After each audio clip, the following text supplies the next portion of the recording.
As an actor, I've heard no more times than not. That's the career. But I do believe that rejection has helped mold me as a human being.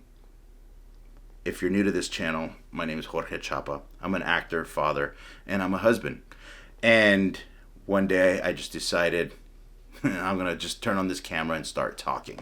And so today you caught me on the rejection day where I talk about rejection and how it's helped me move forward. But before I move on, if you do like this video and any other of the videos, please hit subscribe and like, and go ahead and check out some of the other videos. I just started reposting. I did have a podcast on here, but this is just something I think I'm going to start doing. I feel like I have thoughts to share, and I know I have like 2 or 3 people watching this, and I just appreciate you watching this. But back to rejection.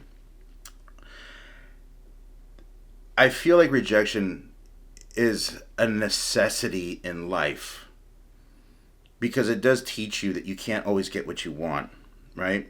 And in this industry, I feel like you see people who hit the ground running right out of school, right out of high school, whatever. As soon as they put their mind to it, boom, they start working right away, right away, right away. And sometimes it pans out. Sometimes they end up being really, really good actors and they have a long, fruitful career.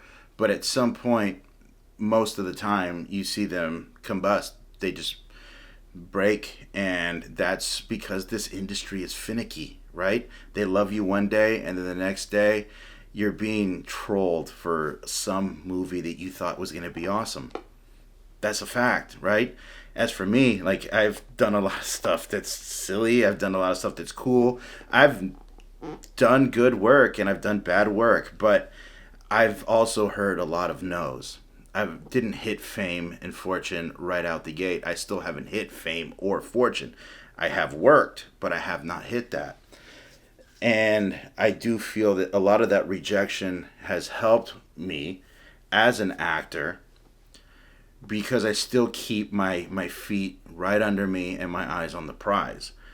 When you start getting everything handed to you, I think you lose sight of what's real, because at one point that bridge is going to collapse from under your feet. Now, I can say that the industry taught me that, but I have to go way back to when I was a kid. And this is a conversation my wife and I have been having lately. And since we're parents, we're putting our kids in organized sports. So my daughter's going to be in volleyball, my son's going to start doing soccer, and it's something more than just athletics. I was never a volleyball or a soccer guy, but I do want my kids involved in team sports. I do want them in some sort of organized sport, something where they can win or lose. And it's really like I'm not getting into participation trophies and all that stuff, but I do believe that sports do teach you something aside from athleticism, aside from teammanship, sportsmanship, being a good teammate, being a good sport. It also teaches you something bigger than that. That's why a lot of people, I think, can't voice why they hate the participation trophies. Like, yes, you showed up and oh man, you lost. I think there's a better way to address that, because I feel that my success in this industry is due to me playing sports growing up because of one thing, and that's because I learned how to lose and move forward from losing, right? There's been times where I was on a baseball team, a football team, where we might have not been good. We show up, we get whooped on the field, right? We lose the big game, but guess what? The next week, I'm back on the field, practicing, because we still have the intention of winning the next game. And a lot of coaches, I think we've forgotten about that. I think as human beings, we forgot about that, why we need that, why I think sports are important, but also rejection in general. And if you're not a sports person, then that's fine. There's other academic things. There's also just things you can learn from. I mean, you apply to jobs, you don't get it, but you still know you got to eat. You still know that you got to get out there and do something. And if it's not working, I feel that sometimes through all that rejection, you start reassessing where you're at in your life and in your career. It's like sometimes it's like, you know what? Maybe this isn't what I like to do. Maybe this isn't where I want to be. Like you're maybe applying for accounting jobs, you're applying for some teaching jobs, and it's just not working. Well, maybe it's like, you know what? I don't want to be under that banner of, say, if you're a teacher going under just a school. What if you want to start tutoring? What if you feel through all these applications, you start seeing things and there's like, I don't like that. And I can bring that into a personal, reference where I can audition, audition, audition. And in this industry, when you're auditioning, right, you hear about the actor getting the audition. Or like for me, it's like, oh, I got this audition for this part. It's normally things that, yes, I'm grateful for, but it's not the lead role. It's not the hero of the film. Or sometimes it's a role or a caricature of something. I'm like, that's a little cringe, right? And through this rejection, you start finding, when I said like about the teachers, maybe you want to start tutoring because you just see that this issue within the school systems that kids aren't being, taught certain ways or not getting enough. Maybe you start like an after school program or a teaching program, a tutoring program that will fill in those gaps where teachers that are overwhelmed in the public schools couldn't fill. Like you're helping, you're lending an aid there. For me in the industry, if I'm seeing roles that I don't like, roles that I watch TV and I'm like, they missed the mark with that one, then I think one of the biggest things that I'm seeing is I can just go out there and do it myself.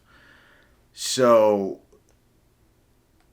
yeah, I mean, it's kind of interesting to think about rejection because you don't want to lose, right? You do want to get the parts all the time. And you want to get the jobs, obviously, right? So I think we also got to keep in mind that it's like that Garth Brooks song. It's like some of God's greatest gifts are unanswered prayers. There's been a few times where I've been up for the big life-changing role. It's been about 2 or 3 times for that, where I'm in consideration or I'm right there for that life-changing role. The money, the career trajectory should change. And I don't get it. For some reason or another, it's usually they changed the character, ethnicity, or they just needed to fit a certain way. And that's all fine. And I get bummed for a while, but then I realize after watching the show, I'm like, oh, that other person was much better than me at that. I see what they did there. Or it gets canceled, after a few episodes. It just didn't work out. So it wouldn't have worked out for me or anybody. And you gotta just like look up at the universe or God, or whoever you believe in, and be grateful for that, close call. Because sometimes those close calls, when you don't get it, are actually more important than getting it. Right?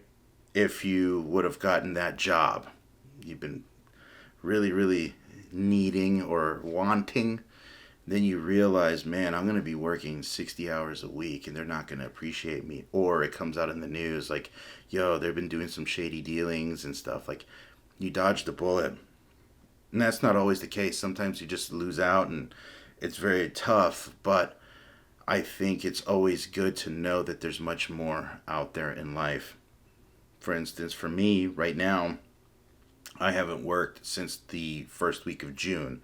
I'm an actor, so the jobs come sporadically throughout the year. They get, salt and peppered into my year. And I really want to work. And I was being in the mix for 2 things, and they both fell through. And I was very bummed, but then I realized for one of them, I think it would have been bad because I did not fit the character at all. And then in the other, it just wasn't, I wasn't 100% in love with the role itself. And I think me not getting it was better for me career-wise. Because I'm at a point where I just don't want to waste any more time. I want to do work that I'm proud of. And what it's coming down to is realizing more and more that I need to create more work myself. And so I think that's what all this rejection has taught me. I mean, the worst thing as an actor, in my opinion, is it's a good and bad thing. It's a good thing when you get what they call an avail check. An avail check is where casting checks your availability, meaning that there is interest in you for the role. And I say that it's a bad thing because it's also the biggest tease on earth. Because avail checks are always good because they're pushing for you. And I appreciate that. I love that. That's not the bad part. But usually you just don't get those roles. The avail checks is kind of like, oh, it's just basically you seeing that person at the end of the bar or at the other side of the room, right? They like you. They like you. They come walk up to you. They say, hey, do you want to dance? And you're like, let's dance. I've been waiting this whole moment. This love at first sight. And then they say, let me go to the bathroom. And they go. And then you turn around and they're dancing with somebody else. That's what the avail check is to me, is that they show interest and then they end up dancing with somebody else. But you know what? You can watch them and see how bad of a dancer they are. Or maybe you can see that couple dancing and they're good together. It's just all about perspective and how you look at it. And I am too old to hold grudges and to be bitter. Would I like to do something much more with my career? Absolutely. Do I believe that there's a big opportunity on its way? Absolutely. I am 100% optimistic now that the industry is opening up. And I feel like I will work. And I will find that right dancing partner that will, send me to the ball where life will change like Cinderella. So, I think rejection, sometimes you got to kiss a few frogs. You got to, get told no a few times to be better and to move forward.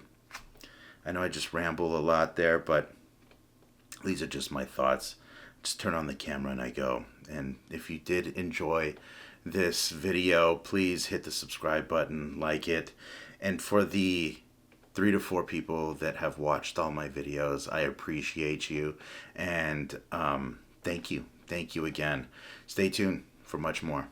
I'm Jorge, and these are the Choppa tapes.